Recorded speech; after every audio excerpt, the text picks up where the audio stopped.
VOA World News. VOA 세계 뉴스입니다. 일본이 오늘 동중국해에서 새로운 레이더 기지를 가동하기 시작했습니다. 일본이 최근 레이더 기지를 구축한 요나구니 섬은 중국과의 영유권 분쟁지인 일본명 센카쿠 열도, 중국명 랴오이다오에서 남쪽으로 150km가량 떨어져 있습니다. 일본은 이 레이더 군사기지를 통해 각종 군사 정보들을 수집할 예정입니다.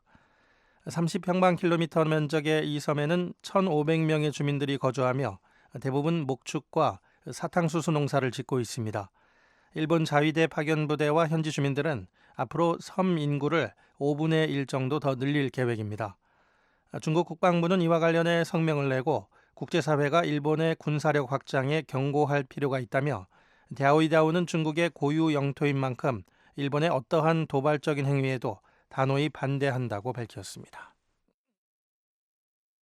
벨기에 연방검찰이 오늘 테러단체에 연루된 3명을 기소했다고 밝혔습니다. 이들에 대한 기소는 지난주 브뤼셀 연쇄폭탄 테러로 미국인 4명을 포함한 35명이 사망한 뒤 이뤄졌습니다. 이번에 기소된 사람들은 야신 A와 모하메드 B, 아부바커 O로만 알려졌을 뿐 자세한 내용은 공개되지 않았습니다. 검찰은 또 이들이 지난주 연쇄 테러에 연루됐는지 여부도 밝히지 않았습니다. 검찰은 성명에서 4번째 용의자는 구금됐다가 어제 풀려났다고 밝혔습니다. 한편 어제 브뤼셀에서는 우익단체들의 이민 반대 시위가 발생해 경찰이 물대포를 동원해 진압에 나섰습니다. 이들은 테러 희생자 추모 행사장에 난입해 이민 반대 구호를 외치고 과거 나치 독일 병사들의 경례를 흉내내며 난동을 부렸습니다. 파키스탄 동부 도시 라후르에서 어제 발생한 자살폭탄 테러 사망자 수가 70명을 넘었습니다. 사망자 가운데는 어린이가 30명 포함되어 있으며 부상자도 300명이 넘는다고 의료진은 밝혔습니다. 이슬람 무장 조직 탈레반은 이번 공격이 부활절 행사를 위해 모인 기독교인들을 겨냥했다고 주장했습니다. 나와즈 샤리프 파키스탄 총리는 오늘 오전 라후르 사건 현장을 방문해 무고한 민간인들을 대상으로 한 테러 공격을 비난하고 극단주의와 테러를 청산하기 위한 노력을 계속할 것이라고 말했습니다.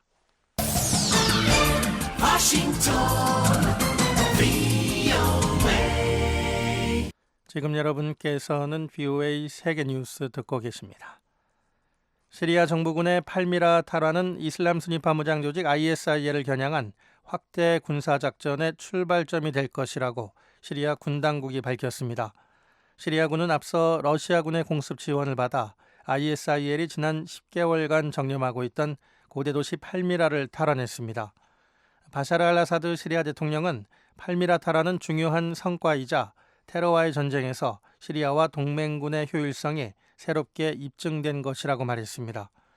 영국에 본부를 둔 시리아 인권관측소는 이번 전투 과정에서 ISIL 반군 400명이 사살됐고 친정부군도 180여 명 사망했다고 밝혔습니다. 시리아 관영 언론은 전문가들이 며칠 안에 팔미라에서 ISIL이 파괴한 유물과 유적의 피해 정도를 평가할 것이라고 보도했습니다. 예멘의 시아파 반군과 전투를 벌이고 있는 사우디아라비아 주도 연합군은 오늘 포로로 붙잡고 있던 109명의 예멘인들과 반군에 억류돼 있던 사우디인 9명을 맞교환했다고 밝혔습니다. 연합군은 성명에서 사우디인들이 어디에 어떻게 구금돼 있었는지 자세히 언급하지 않은 채 예멘인들의 경우 사우디와의 국경 인근에 억류돼 있었다고 전했습니다. 1년 반에 걸친 예멘 내전 과정에서는 6천여 명이 사망하고 200만 명의 난민이 발생했습니다. 유엔은 지난주 예멘 내전 당사자들이 다음 달 10일부터 휴전에 돌입하기로 하고 18일에는 쿠웨이트에서 평화회담을 개최하기로 합의했다고 발표했습니다. 동남아시아 어린이들의 영양실조와 비만 실태가 위험 수준이라고 유엔 아동기금 유니세프와 세계보건기구 WHO가 경고했습니다. 유니세프와 WHO는 오늘 발표한 공동보고서에서 인도네시아와 말레이시아, 필리핀, 태국 등 동남아시아 국가들은 영양실조와 비만에 시달리는 어린이들로 인해 건강 비용이 상승하면서 이중 부담을 안고 있다고 밝혔습니다. 인도네시아의 경우 어린이의 12%가 과체중이었으며 같은 비율의 어린이들은 영양실조로 나타났습니다. 또 태국 역시 11% 어린이들이 비만인 반면 영양실조 어린이들도 7%에 달했습니다. VOA 세계뉴스 천일규였습니다.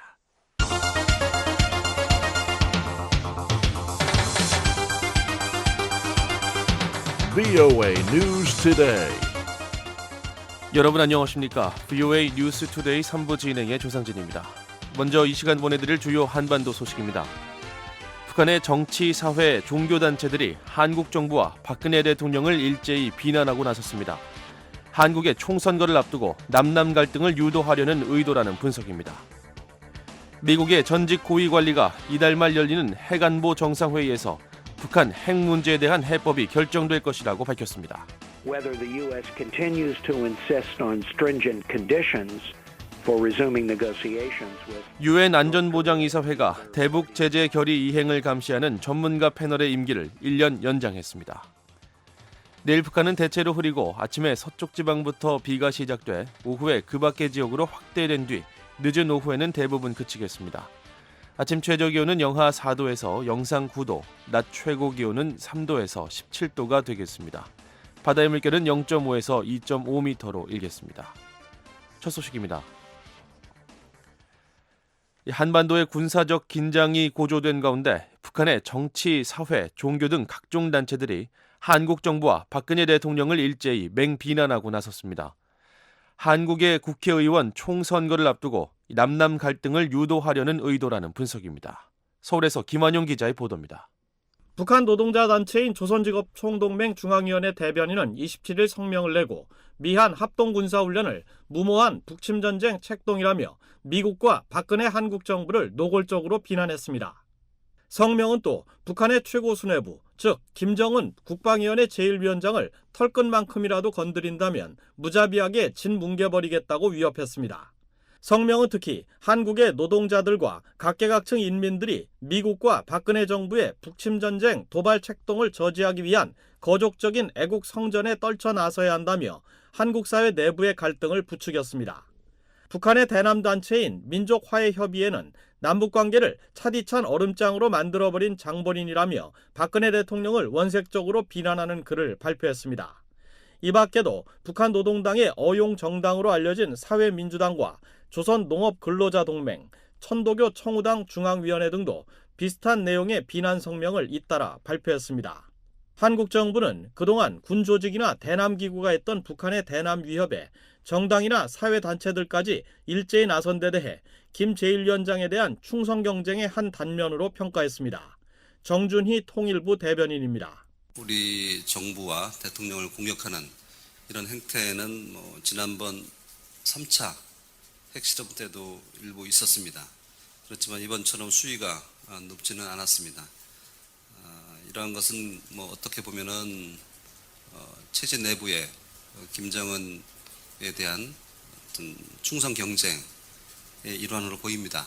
정 대변인은 이어 북한의 이런 행태가 매우 안타깝다며 결국 북한과 지도부의 수준을 만천하에 드러내는 부메랑이 될 것이라는 점을 명심해야 한다고 지적했습니다. 북한이 정당과 사회단체 이름에 이런 비난 성명을 낸 데 대해 다음 달 13일 치러지는 한국의 국회의원 총선거를 겨냥해 남남 갈등을 최대한 부추기려는 계산된 행동이라는 분석도 제기됐습니다. 한국국책연구기관인 국방연구원의 김진무 박사입니다. 지금 총선 분위기 속에서 북한에 대한 군사적 압박이 북한 주민들은 굉장히 우려스럽다. 그러니까 북한 사회단체가 한국에 있는 그 야당이나 국민들이 정부에 압박을 넣어서 대북 정책을 바꾸도록 해라. 결국은 총선에 있어서의 어떤 남남 갈등을 유도하려고 하는 선전전의 일환이다. 저는 그렇게 보고 싶어요. 동국대 북한학과 김용현 교수도 한반도의 군사적 긴장이 매우 높아진 상황에서 북한의 사회단체들이 한국 정부를 겨냥한 비난전에 나선 것은 총선 국면에 영향을 미치려는 의도로 볼 수 있다고 분석했습니다. 실제로 북한의 이런 움직임은 점차 구체화돼가는 양상입니다. 북한의 대남 통일전선기구인 반제민족민주전선은 앞서 26일 한국의 집권여당인 새누리당에 대한 낙선투쟁 구호를 발표했다고 노동당 기관지 노동신문이 보도했습니다. 반제민족민주전선은 이른바 전체 국민에게 드리는 호소문을 내고 한국의 이번 총선을 박근혜 정권과 새누리당을 심판하는 역사의 날로 만들자고 선동했습니다. 국방연구원 김진무 박사입니다.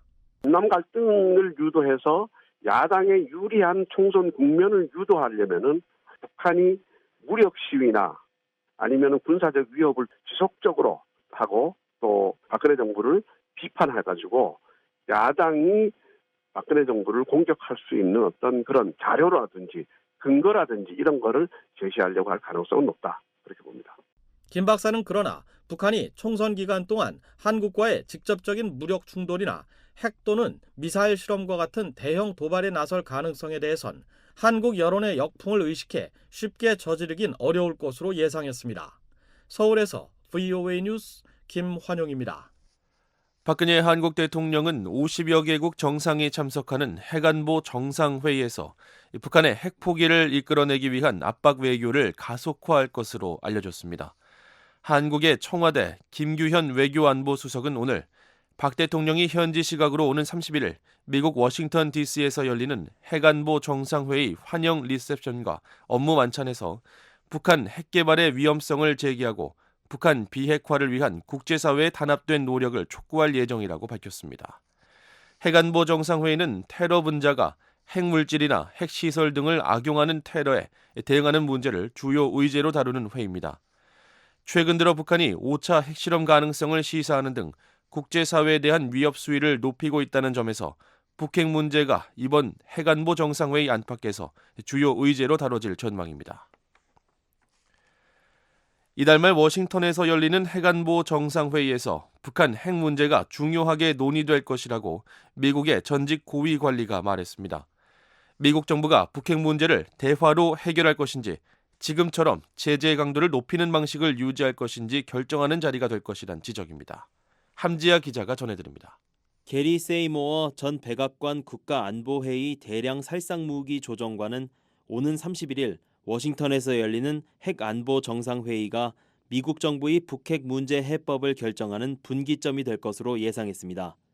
세이모어 전 조정관은 25일 워싱턴의 민간단체인 아시아 소사이어티가 주관한 전화 간담회에서 바락 오바마 대통령이 북한과의 대화에 엄격한 조건을 고집해 나갈지 긴장 완화와 북한의 추가 핵실험 방지를 위해 대화 재개의 새로운 돌파구를 찾아 나설지를 결정하는 흥미로운 자리가 될 것이라고 말했습니다. Whether the U.S. continues to insist on stringent conditions for resuming negotiations with North Korea. 특히 세이모어 전 조정관은 북핵 문제가 이번 회의에서 각국 정상들 간 비공식 면담과 정상회담 등을 통해 중요하게 논의될 것으로 내다봤습니다. 이 때문에 오바마 대통령은 시진핑 중국 국가주석과의 정상회담은 물론 한국의 박근혜 대통령과 아베 신조 일본 총리와의 만남에서도 북핵 문제를 주요 의제로 다룰 수밖에 없다고 강조했습니다.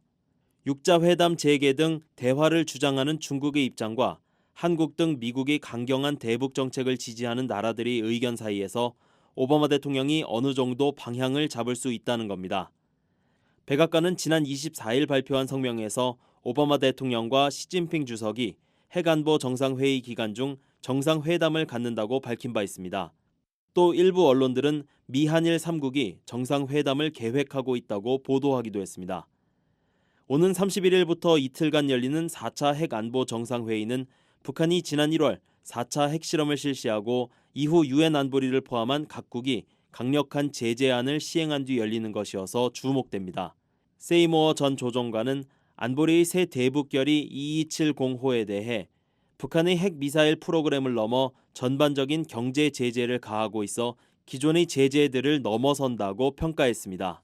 또 이번 결의안 채택에 중국의 역할이 컸다는 점을 지적하면서 이는 중국이 김정은 북한 국방위원회 제1위원장을 향한 분노와 실망감을 표출한 것이라고 말했습니다. I think the resolution really indicates the depth of Chinese anger and frustration with Kim Jong-un. And it sends a strong message. 하지만 북한은 이런 조치들에도 불구하고 이란처럼 완전히 핵을 포기하지는 않을 것이라면서 김정은 정권이 추가 제재를 피하기 위해 자세를 낮출지 아니면 추가 핵실험으로 도발을 할지 지켜볼 필요가 있다고 말했습니다. 한편 이번 핵안보 정상회의에선 한국과 일본, 중국의 원자력 발전소 핵 폐기물 재처리 문제와 이슬람 순위파 무장단체 ISIL 등 테러 조직으로의 핵물질 유입 방지 대책 등이 논의될 것으로 세이모어 전 조정관은 내다봤습니다. BOA 뉴스 함재합니다. 유엔 안전보장이사회가 대북 제재 결의 이행을 감시하는 전문가 패널의 임기를 1년 연장했습니다. 천일교 기자의 보도입니다. 유엔 안보리는 24일 대북제재위원회 산하 전문가 패널의 임기를 1년 연장하는 내용의 결의안을 통과시켰습니다. 이날 열린 전체 회의에서 안보리 3월 의장국인 앙골라의 이스마엘 가스파르 마르틴스 대사는 15개의 이사국이 만장일치로 결의안에 찬성했다고 발표했습니다. The draft resolution received 15 votes in favor. The draft resolution has been adopted unanimously. 이에 따라 전문가 패널의 임기는 내년 4월 24일까지 연장됐으며 중간 보고서와 최종 보고서를 각각 8월 5일과 내년 2월 1일까지 대북제재위원회에 제출하도록 했습니다. 대북제재위원회가 안보리에 제출해야 하는 날짜는 내년 3월 15일로 정해졌습니다. 결의안은 이와는 별도로 대북제재가 잘 이행될 수 있도록 유엔 회원국들이 대북제재위원회에 전적으로 협조하는 내용을 담았습니다. 지난 2009년 북한의 2차 핵실험에 대응해 채택된 유엔 안보리 대북결의 1874호에 따라 구성된 전문가 패널은 1년 단위로 안보리에서 임기를 연장받고 있습니다. 이번 임기 연장은 6번째입니다.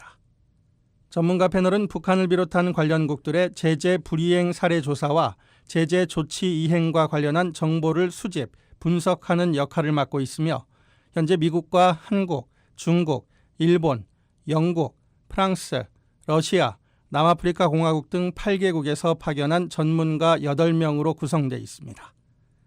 한편 전문가 패널이 지난 2월 제출한 최종 보고서는 북한이 여전히 군 수용 물자를 수출입하고 아프리카와 중동 국가들의 군사 교관 등을 파견한다는 내용이 담겼습니다. 또한 193개 유엔 회원국 가운데 지금까지 42개 나라만이 지난 2013년 대북결의 2094호와 관련된 이행 보고서를 제출했다고 전하면서 회원국들의 강도 높은 대북제재 이행을 촉구했습니다. BOA 뉴스 천일교입니다. 한국 군당국은 북한의 군사적 위협이 잇따르는 가운데 차기 다연장 로켓 천무 등으로 북한의 방사포와 장사정포 위협을 무력화할 수 있다고 밝혔습니다. 한민구 한국 국방장관은 천무를 운용하는 부대를 방문해 만반의 준비 태세를 주문했습니다. 서울에서 한상미 기자의 보도입니다. 한국 군당국이 계속되는 북한의 방사포와 장사정포 위협에 대응하기 위해 대화력전 개념에 의한 대응 체계를 구축하고 있으며 차기 다연장 로켓 천무 등으로 북한의 방사포와 장사정포를 타격할 수 있다고 밝혔습니다. 천무는 순수 한국 기술로 개발된 다연장 로켓으로 지난해 8월부터 실전 배치됐으며 최대 사거리 80km로 북한의 방사포와 장사정포 진지를 초토화할 수 있습니다. 한국 국방부 문상균 대변인의 28일 정례 브리핑 내용입니다. ISR 자산이라든가 무인 정찰기 그리고 아서K 등과 같은 대포병 레이더 등을 통합적으로 운영을 해서 감시 체계를 구축을 하고 또 발전시키고 있고 또 우리가 천무라든가 에이테킴스와 같은 지대지 능력과 그리고 슬램 ER과 같은 공대지 능력 등을 통합해서 타격할 수 있는 시스템을 구축하고 또 그 능력을 발전시키기 위해서 부단히 노력을 하고 있습니다. 문 대변인은 이어 북한의 핵과 미사일 위협에 대해 미한 동맹의 맞춤형 억제 전략과 포괄적 미사일 대응 전략으로 대응 체계를 구축하고 있다면서 그런 차원에서 2020년대 중반까지 킬체인과 KAMD 구축이 완료될 것이라고 강조했습니다. 이런 가운데 한민구 한국 국방장관은 28일 다연장 로켓 천무의 운용 부대를 찾아 북한이 도발할 경우 강력하게 응징하라고 지시했습니다. 한 장관은 북한이 핵실험과 장거리 미사일 발사 이후 서울 불바다 위협과 최후 통첩장 발표 등 군사 도발 위협을 지속하고 있다면서 북한에게 도발은 곧 자멸이라는 걸 인식시켜야 한다며 이같이 강조했습니다. 한 장관이 천무 대대를 찾아 만반의 대비 태세를 주문한 건 북한이 최근 방사포와 장사정포 위협을 강화한 데 대한 대응으로 풀이됩니다. 이에 앞서 북한은 26일 장거리 포병대의 최후 통첩을 발표한 데 이어 27일 개별 군부대의 전투 대기 상황을 전하며 남북 간 긴장을 고조시켰습니다.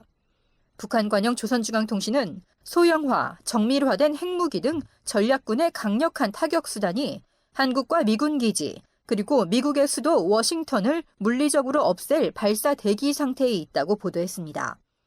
이어 한국전쟁 당시 첫 입성한 105 탱크 사단과 서부전선을 담당하는 인민군 2군단이 현재 청와대와 서울을 조준하고 있으며 서남전선 장제도와 무도의 포병들은 연평도 불바다를 서울 불바다로 이어갈 준비가 돼 있다고 위협했습니다.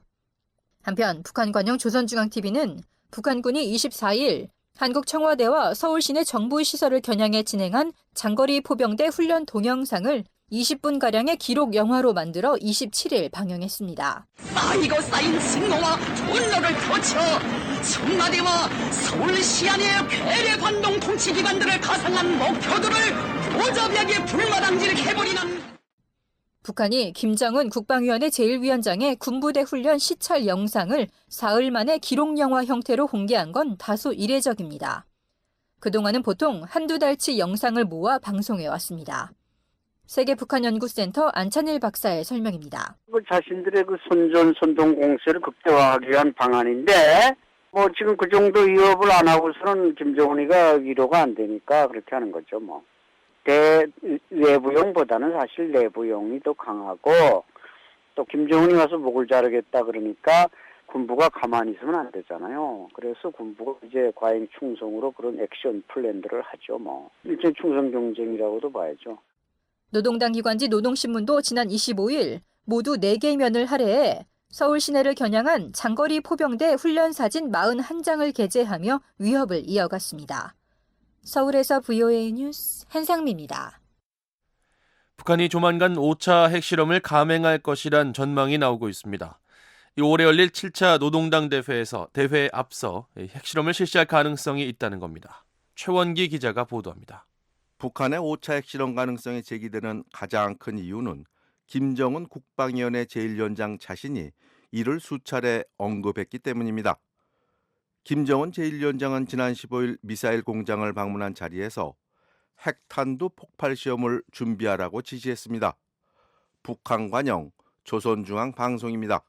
핵공격 능력의 믿음성을 보다 높이기 위하여 빠른 시일 안에 핵탄두 폭발 시험과 핵탄두 장착이 가능한 여러 종류의 탄도로켓 시험 발사를 단행할 것이라고 하시면서 앞서 김정은 제1위원장은 지난 3일 신형 방사포 시험 사격을 참관하며 핵탄두를 임의의 순간에 쏠 수 있게 항상 준비하라고 지시했습니다. 또 9일엔 핵탄두 경량화에 성공했다고 주장한 데 이어 11일에는 핵탄두의 위력 판정을 위한 핵폭발 시험을 계속해야 한다고 말했습니다. 한국동국대학교 북한학과 고유환 교수는 1인 독재 체제인 북한에서 김정은 제1위원장의 이런 언급은 명령이나 다름없다고 말했습니다. 수령제 국가에서 수령의 말은 곧 법이거든요. 말하고 행동하지 않으면 그건 자기 말에 대한 신뢰도가 떨어지기 때문에 그러니까 그런 관점에서 보면 제가 갈 길 가겠다는 거겠죠. 일단 자기들이 목표한 그 핵 보유국으로서의 핵 능력은 충분히 고도화 시켜놓은 다음에 그것을 전제로 해서 이제 협상을 하든 뭘 하든 하겠다는 거겠죠.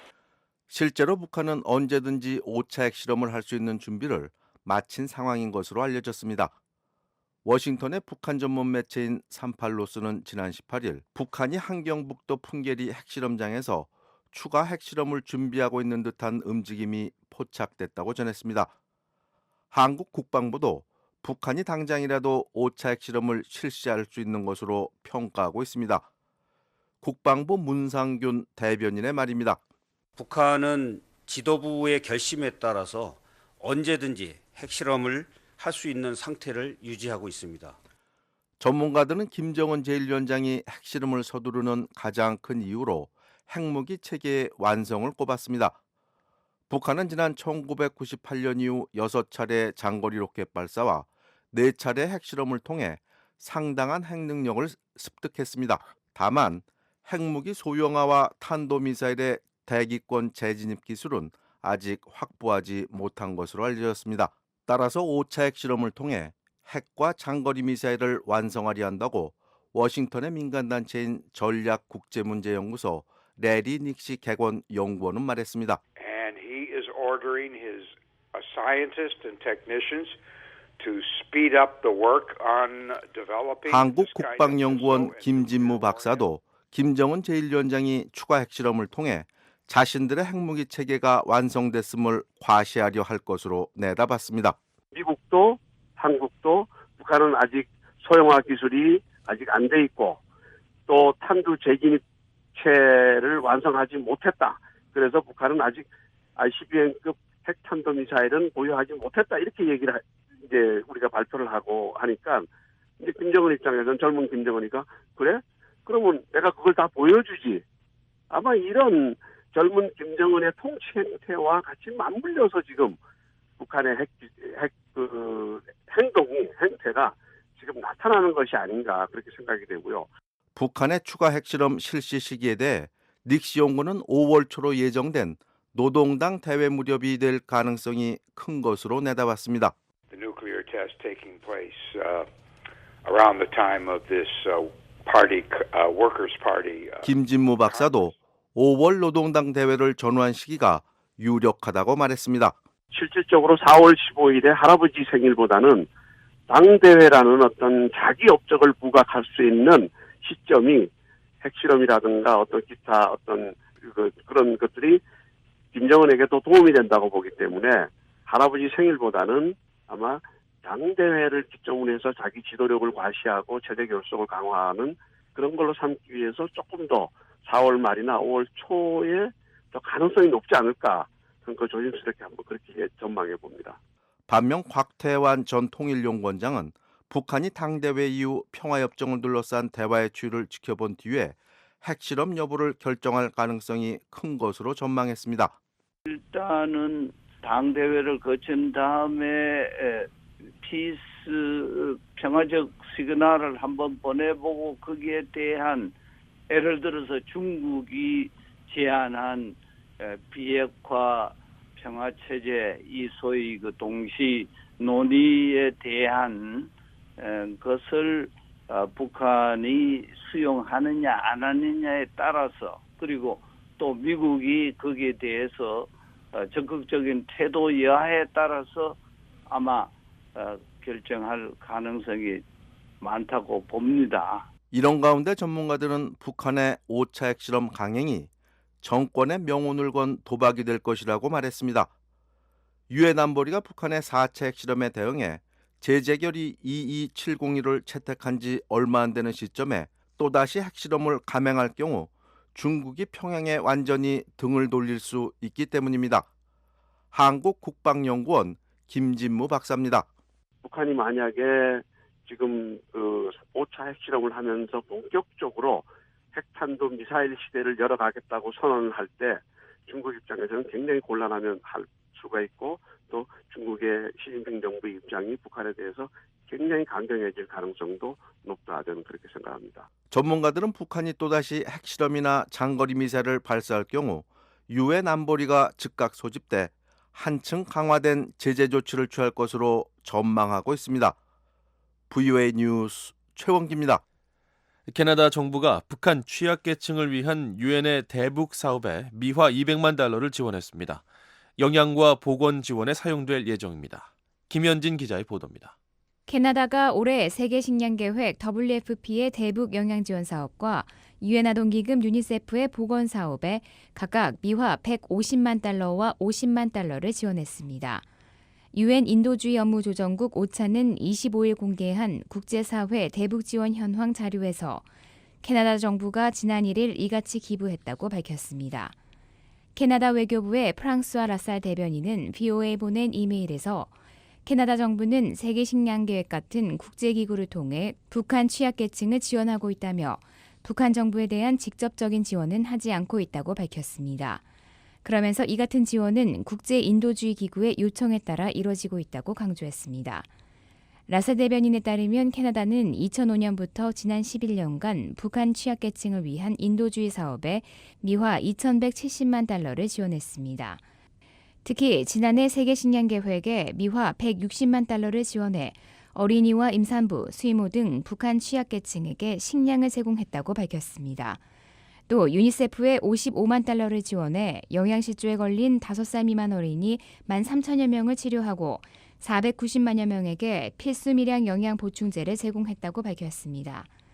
세계식량계획은 캐나다 등 각국 정부의 지원금으로 북한 현지 공장에서 영양 강화 식품을 제조해 취약계층에 제공하고 있습니다. 하지만 자금 부족으로 대북 사업에 큰 어려움을 겪고 있다고 실케버 세계식량계획 대변인은 밝혔습니다.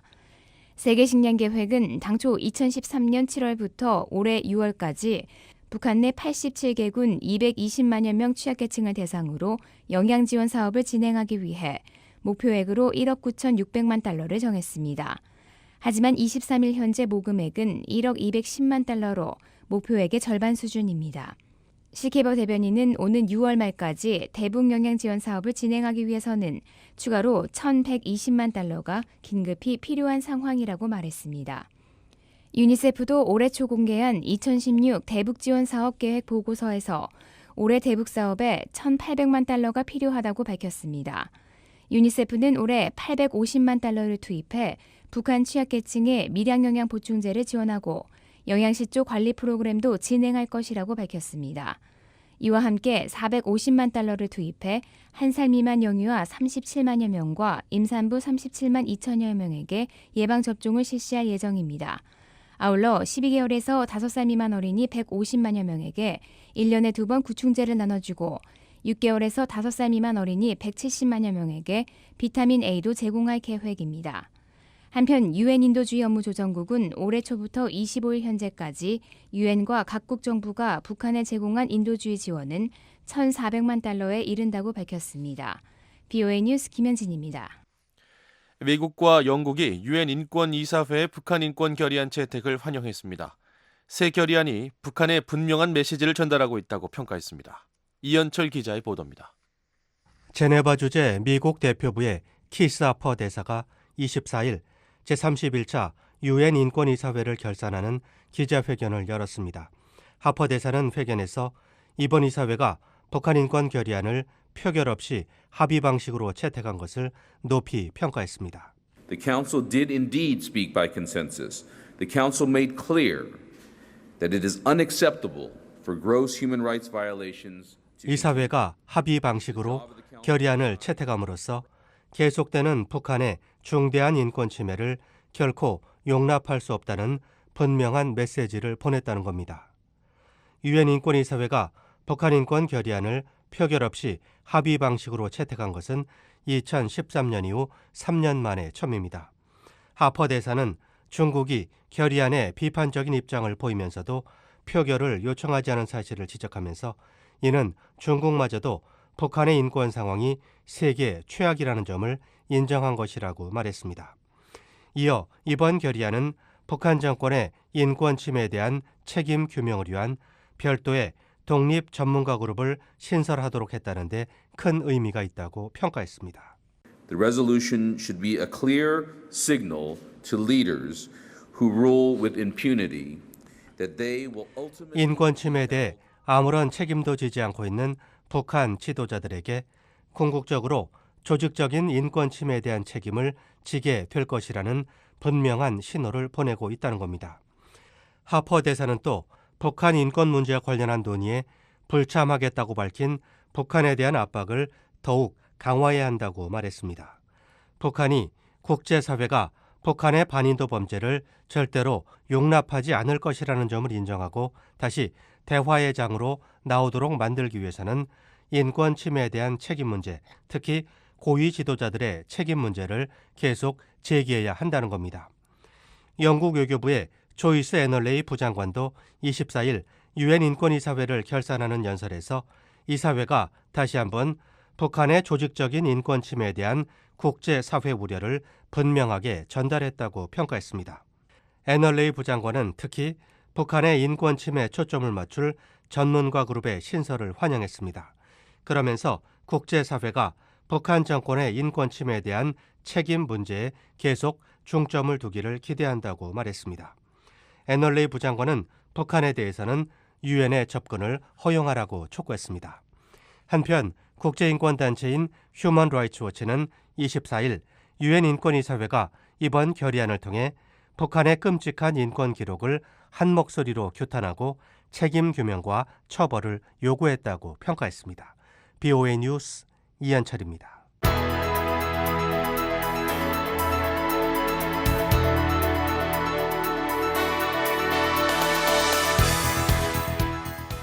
세계 곳곳의 뉴스와 미국 뉴스를 정리해드리는 세계는 지금 시간입니다. 박영서 기자와 함께하겠습니다. 안녕하십니까? 네, 안녕하십니까? 네.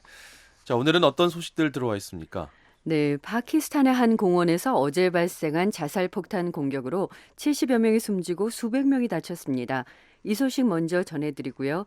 이어서 시리아 정부군이 고대 도시 팔미라를 10개월 만에 탈환한 소식, 또 동남아시아 어린이들의 영양실조와 비만이 위험 수준이라는 소식과 미국 공화당 경선 선두주자인 도널드 트럼프 후보가 최근에 밝힌 외교 정책 정리해드리겠습니다. 네. 자, 먼저 파키스탄 테러 소식부터 좀 전해주시죠. 예, 파키스탄 북동부 펀잡주의 주도인 라호르의 한 공원에서 어제 자살 폭탄 테러 공격이 벌어져서 70여 명이 숨지고 300명 이상이 다쳤습니다. 이 테러가 발생한 곳은 라호르 도심의 굴시안의 이크발 공원인데요. 이 놀이기구가 많아서 평소에 어린이들이 많이 찾는 곳이고 이번 사상자도 대부분 어린이와 여성들이라고 합니다. 네. 수백 명의 사상자가 발생했고 또 주로 어린이들이 노는 공원을 노렸다는 점이 굉장히 충격적인데요. 네. 누구의 소행인지 밝혀졌습니까? 예, 파키스탄 언론들은 어제 이 테러범 한 명이 공원 입구에서 자폭했다고 보도했는데요. 이슬람 극단주의 무장단체 탈레반의 분파인 자마투 아흐랄이 이번 테러를 자신들의 소행이라고 자처했습니다. 이 단체는 이 성명에서 부활절 행사를 하던 기독교도를 공격했고 자신들이 라호르에 입성했다는 걸 알리려 했다고 주장했습니다. 네.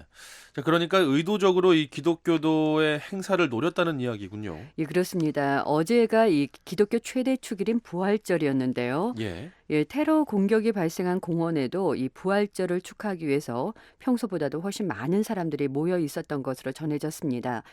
이 테러 현장은 희생자들의 시신이 널려 있고 이 부상자들이 살려달라고 울부짖는 아주 처참한 모습이었는데요. 한꺼번에 너무 많은 사상자가 발생해서 이 수십 대의 구급차로도 모자라 이 택시와 오토바이로 부상자들을 병원으로 옮겼습니다. 이 폭발이 워낙 강력해서 공원에서 좀 떨어진 건물의 창문까지 부서질 정도였다고 합니다. 네, 그야말로 아수라장이었을 텐데요. 네. 이 파키스탄 총리가 테러범들을 반드시 잡아서 이 법의 심판을 받게 할 것이다 이렇게 다짐했다고요. 예, 나와즈 샤리프 총리가 오늘 오전에 이 테러 공격 현장을 방문했는데요. 어린이들을 비롯해서 이 무고한 생명이 희생된 데 대해서 비통해하면서 민간인들을 공격한 테러범들을 반드시 법의 심판대에 세우겠다고 말했습니다. 또 극단주의와 테러를 청산하기 위한 노력을 계속하겠다고 다짐했습니다. 예. 역시 국제사회도 이번 공격을 일제히 비난하고 나섰죠. 예, 무고한 민간인, 그것도 이 소수계인 기독교 어린이와 여성들을 노렸다는 점에서 강력한 어조로 비난하고 있는데요. 미국 백악관은 이번 공격을 가장 비겁한 테러로 규정하고 이 파키스탄 당국과 테러 척결을 위해서 계속 협력할 것이라고 밝혔습니다. 예. 예, 또 인도 정부도 나렌드라 모디 총리가 직접 이 나와즈 샤리프 파키스탄 총리에게 전화를 걸어서 애도를 표했고요. 테러 대응을 위한 협력을 약속했습니다. 반기문 유엔 사무총장도 이번 테러를 강력히 규탄했고요. 가톨릭 교황청은 이번 공격이 기독교 소수자를 겨냥한 광신적인 폭력이라고 비난했습니다. 예. 파키스탄은 이슬람 인구가 절대 다수를 차지하고 있고 기독교도는 좀 소수죠. 예, 전체 인구의 97%가 이슬람 교도로 알려져 있고요. 기독교도는 가톨릭과 개신교를 합쳐도 2%에 미치지 못합니다. 예. 예, 한편 프란치스코 로마 교황 가톨릭 교황이 이달 초에 이 샤리프 총리의 방문 초청을 받아들여서 앞으로 파키스탄을 방문할 계획이었습니다. 예. 이 파키스탄은 이미 올해 들어서 여러 차례 그 이슬람 극단주의자들에 의한 테러가 발생했었죠. 예, 지난 1월에 이 북서부 카이바 파크퉁구 또 차르사다 대학교에서 총격 테러로 20여 명이 숨졌고요. 지난 연말에도 여러 건의 폭탄 테러로 수십 명이 사망했었습니다. 파키스탄 정부는 최근 자국 내 극단주의 세력에 대해서 과거에 비해서 강경한 입장을 취하는데요. 이번에 이렇게 또다시 폭탄 테러 공격이 발생한 겁니다.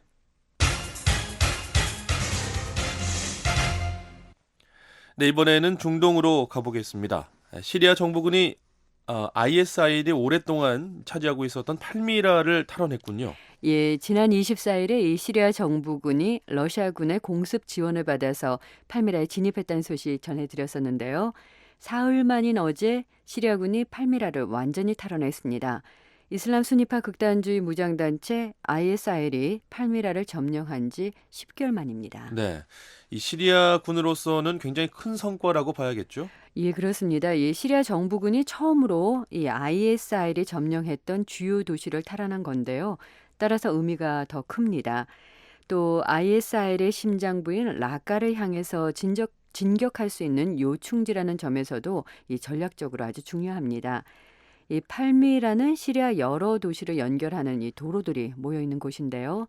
바샤르 알 아사드 대통령도 성명을 내고 이번 팔미라 탈환이 아주 중대한 성과라고 밝혔습니다. 예.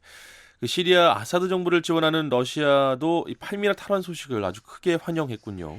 예, 크렘린궁은 이 블라디미르 푸틴 러시아 대통령이 아사드 대통령과 통화를 하고 이 시리아군이 팔미라를 테러 분자들로부터 해방시킨 데 대해서 직접 축하를 전했다고 밝혔습니다. 이 러시아는 지난해 9월 이후에 이 시리아 아사드 정부를 지원하기 위해서 군사 개입을 했는데요. 네. 예, 이달 초에 시리아 정부와 반정부 대표들이 휴전에 돌입하면서 일부 병력을 철수하긴 했지만 ISIL 등 이 테러 세력을 겨냥한 공습 작전은 계속 수행 중입니다. 특히 시리아군의 이번 팔미라 공격을 앞두고 지난 며칠 동안 이 팔미라 그리고 주변 지역의 ISIL 시설을 집중 공습했었습니다. 네. 이 당초에 ISIL이 거세게 저항한 것으로 전해졌는데 사흘 만에 팔미라를 완전 장악하게 됐으니까 조금 빠르게 공략을 했군요. 예, 그렇죠. ISIL은 이 시리아군과 시리아 정부를 지지하는 민병대의 강한 압박에 밀려서 이 팔미라 동쪽으로 퇴각한 것으로 전해졌는데요. 시리아군은 물론이고 시리아 현지 소식을 전하는 시리아 인권 관측소도 그렇게 전하고 있습니다. 이 과정에서 ISIL 대원 400여 명이 사망했고요. 시리아군과 민병대 병력도 180명 정도 사망했다고 전하고 있습니다. 이 팔미라 주민들은 이 시리아군의 탈환 작전에 앞서서 상당수 이미 도시에서 빠져나간 걸로 알려졌는데요. 민간인의 피해 규모는 아직 알 수가 없습니다. 네. 이 팔미라는 당초 고대 문명의 유적지로 알려져 있고 또 ISIL이 우상 숭배라면서 2000년 역사의 유적들을 파괴하는 장면들을 공개했기 때문에 더욱더 알려지기도 했고 또 우려도 많이 했었는데 실제로 어느 정도 파괴됐는지 알려졌나요? 예, 시리아 당국자가 이 언론에 일부 피해를 제외하면 훌륭한 상태라고 말했는데요. 하지만 이 구체적인 상황을 밝힌 건 아닙니다. ISIL은 앞서 이 유네스코 지정 이 세계 문화유산인 고대 사원과 조각상들을 폭파하는 모습을 공개했었는데요. 시리아 관영 언론은 전문가들이 앞으로 며칠 안에 이 팔미라에서 ISIL이 파괴한 유물과 유적의 피해 정도를 평가할 거라고 보도했습니다. 네. 자, ISIL이 시리아와 이라크의 넓은 지역을 장악하고 있지만 이라크에서도 역시 시리아처럼 수세에 몰리는 분위기죠? 예, 이라크에서는 미군 주도의 연합군의 지원을 받는 이라크 정부군이 최근 ISIL을 압박 중인데요. 지난 주말에 이라크 북부 최대 도시이자 이라크 내 ISIL의 거점인 모술 탈환 작전에 나섰습니다. 앞서 미군이 밝힌 바에 따르면 이 ISIL은 한때 장악했던 지역 중에 이라크에서는 40% 정도 그리고 시리아에서는 20%를 상실한 것으로 전해졌습니다.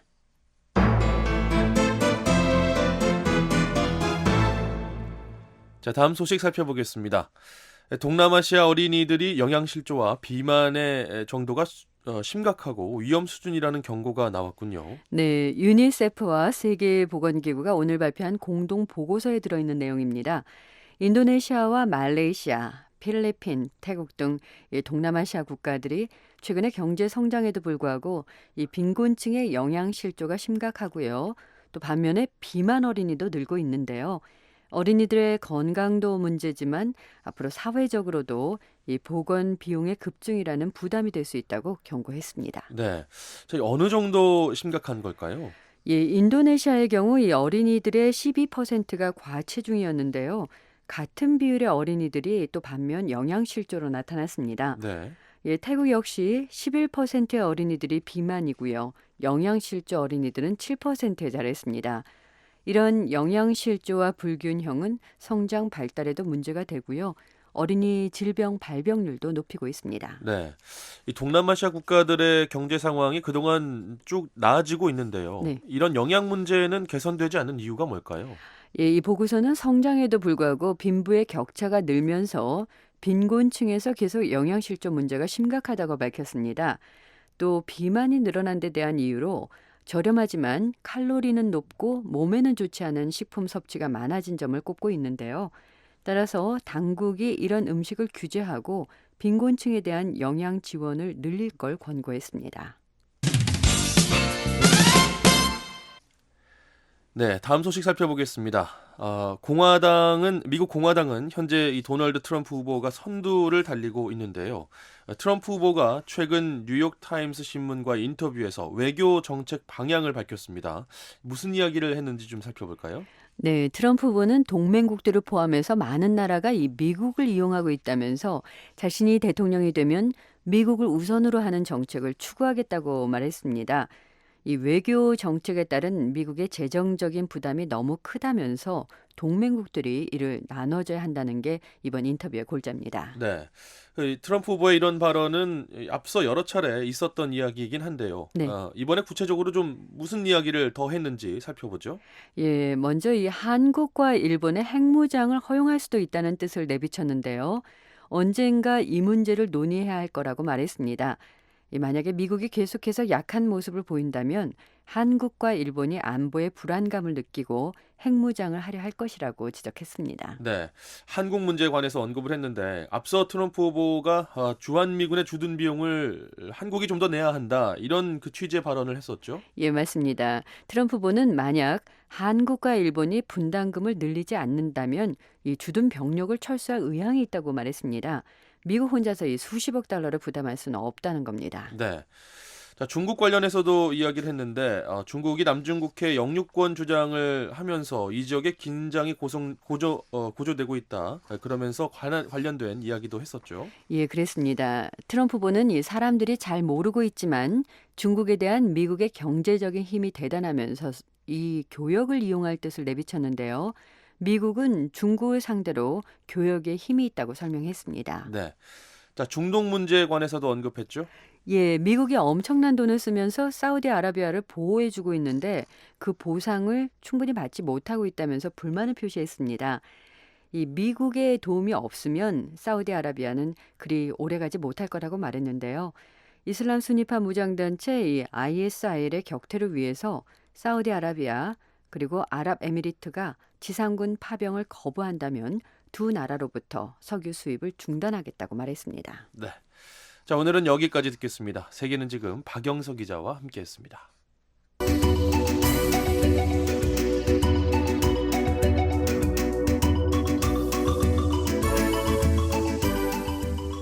세상 돌아가는 일을 손바닥 안에서 알고 싶으십니까? 지금 손전화로 VOA 한국어 모바일 사이트에 들어가 보세요.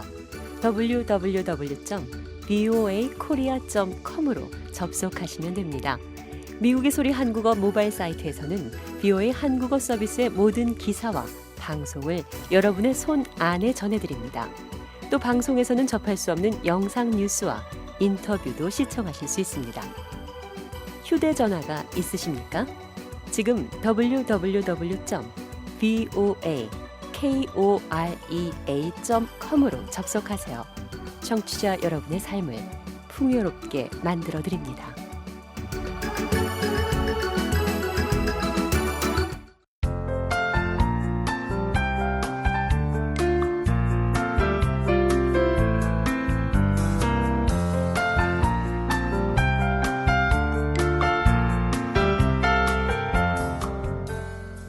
한국기상청 제공 북한 날씨 전해드립니다.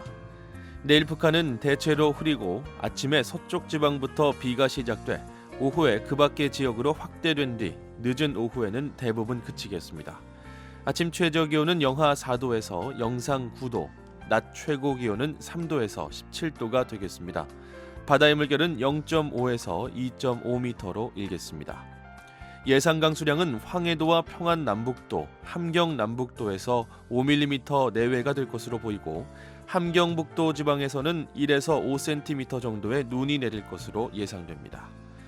다음은 지역별 날씨입니다.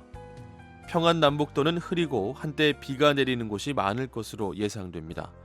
평양은 아침 최저 8도, 낮 최고 15도, 남포 최저 8도에서 최고 15도, 신의주 아침 최저 6도, 낮 최고 15도, 강계 최저 2도, 최고 9도 분포를 보이겠습니다.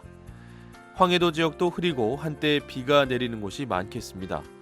해주 최저 7도, 최고 11도, 개성 최저 6도, 최고 9도 분포를 보이겠습니다. 함경남도, 양강도, 강원도는 대체로 흐리고 오후에 비가 내리는 곳이 많아지겠습니다. 함흥 최저 기온은 6도, 최고 15도, 해산 최저 0도, 최고 10도, 원산은 최저 8도, 최고 17도를 기록하겠습니다. 함경북도는 대체로 구름 많이 끼겠고 오후에 눈발이 날리는 곳이 있겠습니다. 청진 최저 기온 0도, 최고 6도, 선봉 최저 영하 1도, 최고 영상 4도가 될 것으로 보입니다. 이어서 해상 날씨입니다. 동해는 구름 많고 비가 내리겠습니다. 물결은 0.5에서 2.5m로 일겠습니다. 서해는 구름 많고 한때 비가 내리겠는데요. 물결은 0.5에서 2m 정도로 일겠습니다. 모레 날씨 살펴보겠습니다. 수요일인 모레는 대체로 맑겠습니다. 아침 최저 기온은 영하 5도에서 영상 9도, 낮 최고 기온은 3도에서 19도가 되겠습니다. 바다의 물결은 0.5에서 2.5m로 일겠습니다. 한국기상청 제공 북한 날씨 전해드렸습니다. 뉴스투데이 3부에 청해주신 여러분 감사합니다. 지금까지 진행의 조상진이었습니다. 끝으로 세계 뉴스가 이어집니다.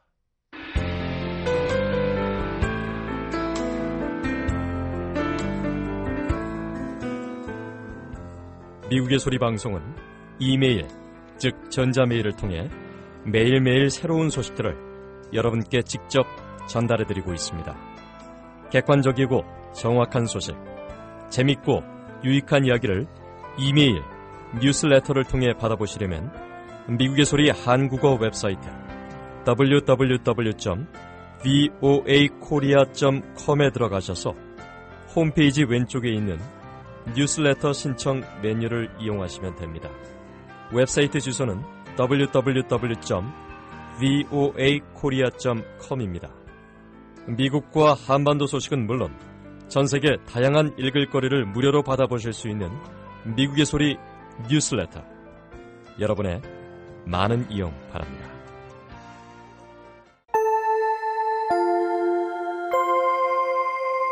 VOA World News. VOA 세계 뉴스입니다. 일본이 오늘 동중국해에서 새로운 레이더 기지를 가동하기 시작했습니다. 일본이 최근 레이더 기지를 구축한 요나구니 섬은 중국과의 영유권 분쟁지인 일본명 센카쿠 열도, 중국명 랴오이다오에서 남쪽으로 150km가량 떨어져 있습니다. 일본은 이 레이더 기지를 통해 각종 군사 정보들을 수집할 예정입니다. 30평방킬로미터 면적의 이 섬에는 1,500명의 주민들이 거주하며 대부분 목축과 사탕수수 농사를 짓고 있습니다. 일본 자위대 파견부대와 현지 주민들은 앞으로 섬 인구를 5분의 1 정도 더 늘릴 계획입니다. 중국 국방부는 이와 관련해 성명을 내고 국제사회가 일본의 군사력 확장에 경고할 필요가 있다며 랴오이다오는 중국의 고유 영토인 만큼 일본의 어떠한 도발적인 행위에도 단호히 반대한다고 밝혔습니다. 벨기에 연방검찰이 오늘 테러 단체에 연루된 3명을 기소했다고 밝혔습니다. 이번에 기소된 사람들은 야신 A와 모하메드 B, 아부바커 O로만 알려졌을 뿐 자세한 내용은 공개되지 않았습니다. 검찰은 또 이들이 지난주 브리셀 연쇄 테러에 연루됐는지 여부도 밝히지 않았습니다. 검찰은 성명에서 4번째 용의자는 구금됐다가 어제 풀려났다고 밝혔습니다. 한편 어제 브리셀에서는 우익단체들의 이민 반대 시위가 발생해 경찰이 물대포를 동원해 진압에 나섰습니다. 이들은 테러 희생자 추모 행사장에 난입해 이민 반대 구호를 외치고 과거 나치 독일 병사들의 경례를 흉내내며 난동을 부렸습니다. 파키스탄 동부도시 라후르에서 어제 발생한 자살폭탄 테러 사망자 수가 70명을 넘었습니다. 사망자 가운데는 어린이가 30명 포함되어 있으며 부상자도 300명이 넘는다고 의료진은 밝혔습니다. 이슬람 무장 조직 탈레반은 이번 공격이 부활절 행사를 위해 모인 기독교인들을 겨냥했다고 주장했습니다. 나와즈 샤리프 파키스탄 총리는 오늘 오전 라후르 사건 현장을 방문해 무고한 민간인들을 대상으로 한 테러 공격을 비난하고 극단주의와 테러를 청산하기 위한 노력을 계속할 것이라고 말했습니다.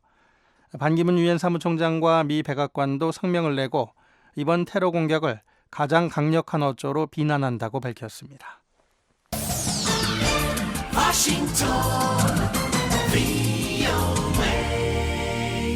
지금 여러분께서는 VOA 세계 뉴스 듣고 계십니다. 미얀마에서 56년 만에 민주정부가 들어설 예정인 가운데 군부의 정치 개입은 여전히 필요하다고 미얀마 군 참모총장이 말했습니다. 민 아웅 흘라잉 미얀마 참모총장은 어제 행정수도 네피도에서 행한 군인의 날 기념연설에서 미얀마군은 국가 통합 세력이자 헌법 수호자라며 이같이 밝혔습니다. 흘라잉 참모총장은 비록 군부가 정부와 협력해왔고 지난해 11월 역사적인 총선거에서 민주화 지도자 아웅산 수치 여사가 승리했다 하더라도 아직 군부가 정치권에서 물러날 때는 아니라고 지적했습니다. 흘라잉 참모총장은 그러면서 미얀마군은 역사적으로 국가가 위기에 처할 때마다 든든한 버팀목이 되어왔다며 앞으로도 정치 분야에서 선도적인 역할을 해야 한다고 강조했습니다. 이날 군인의 날 행사에는 만여 명의 군인들이 시가 행진을 벌이는 등 다채롭게 진행된 가운데 군과 정관계 인사들이 대거 참석했지만 수치 여사는 모습을 드러내지 않았습니다. 시리아 정부군의 팔미라 탈환은 이슬람 순위파 무장 조직 ISIL을 겨냥한 확대 군사작전의 출발점이 될 것이라고 시리아 군 당국이 밝혔습니다. 시리아군은 앞서 러시아군의 공습 지원을 받아 ISIL이 지난 10개월간 점령하고 있던 고대 도시 팔미라를 탈환했습니다. 바샤르 알 아사드 시리아 대통령은 팔미라 탈환은 중요한 성과이자 테러와의 전쟁에서 시리아와 동맹군의 효율성이 새롭게 입증된 것이라고 말했습니다. 영국의 본부를 둔 시리아 인권관측소는 이번 전투 과정에서 ISIL 반군 400명이 사살됐고 친정부군도 180여 명 사망했다고 밝혔습니다. 예멘의 시아파 반군과 전투를 벌이고 있는 사우디아라비아 주도 연합군은 오늘 포로로 붙잡혀 있던 109명의 예멘인들과 반군에 억류돼 있던 사우디인 9명을 맞교환했다고 밝혔습니다. 연합군은 성명에서 사우디인들이 어디에 구금돼 있었는지 자세히 언급하지 않았지만 예멘인들의 경우 사우디와의 국경 인근에 억류돼 있었다고 전했습니다. 1년 반에 걸친 예멘 내전 과정에서는 6천여 명이 사망하고 200만 명의 난민이 발생했습니다. VOA 세계뉴스 천일교였습니다. 지금까지 여러분께서는 VOA 한국어 저녁 방송을 들으셨습니다. VOA 한국어 저녁 방송은 저녁 7시 30분부터 11시 30분까지 4시간 동안 중파 1188kHz를 통해 들으실 수 있습니다.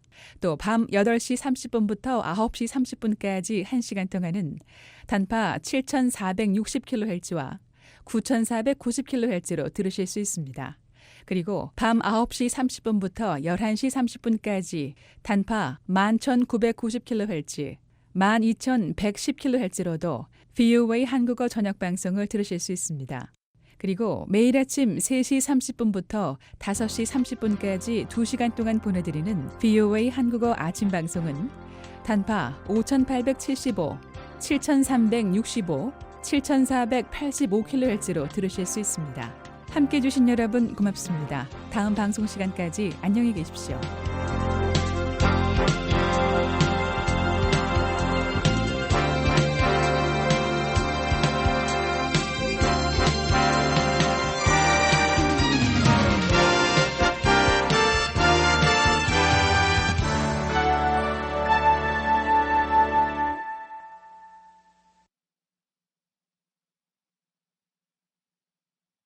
This program has come to you from the Voice of America, Washington.